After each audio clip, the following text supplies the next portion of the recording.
Colorectal cancer is the fourth most commonly registered cancer in the UK and the second biggest cancer killer. However, if diagnosed early, there is a 90% chance of full recovery. In the UK last year, 260,000 patients were referred by the GP to specialist services suspecting cancer. Only 4% of these patients had cancer. Using the FIT test in primary care, there is a possibility of reducing unnecessary colonoscopies by 40%, which can free up our services' important uses.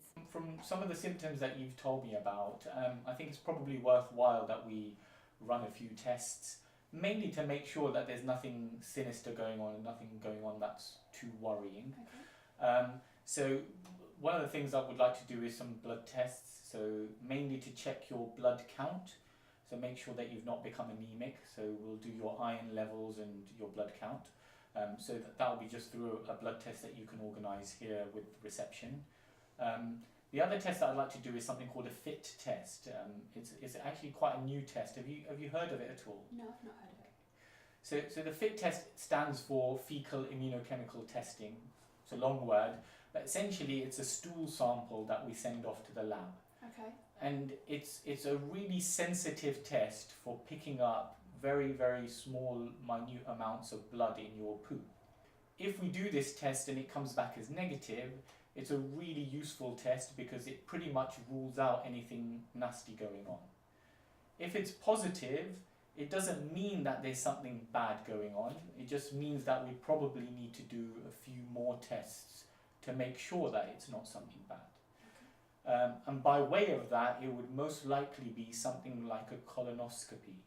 I'm going to give you a form, which is the form that goes with the test, and then I'm going to give you a sample pot, and I'll show you what it looks like. This is the sample pot. So it looks like that, and it opens up by unscrewing it like this. You have to collect a tiny amount of poo using this, and then popping it back inside. So once you've collected the sample, I need you to put it in the specimen bag, seal the bag, and bring it to reception.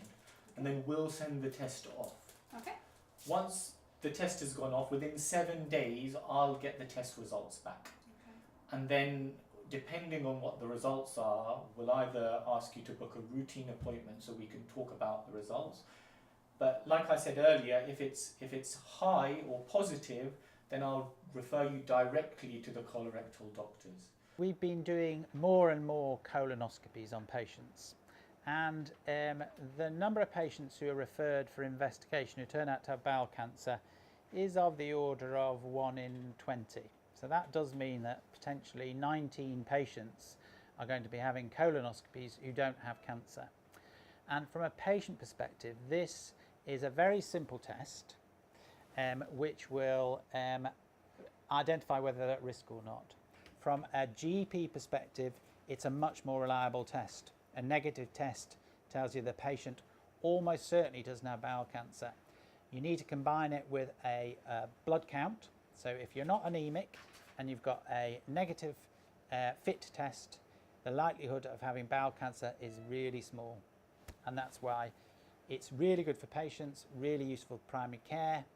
And in terms of in secondary care and our testing, it means we can target our tests at patients who are higher risk. Using FIT as a primary care diagnostic tool will not only support GPs to identify low-risk symptomatic patients of an underlying condition such as colonic cancer or colonic polyps, but also reduce unnecessary invasive procedures, for example colonoscopies, to rule out a cancer diagnosis. It would also increase patient experience and earlier reassurance by using simpler tests in primary care. The other potential benefits are making financial savings related to reduction in unnecessary procedures being carried out, and also improved diagnostic capacity that can be freed up for diagnosing patients with higher risk symptoms.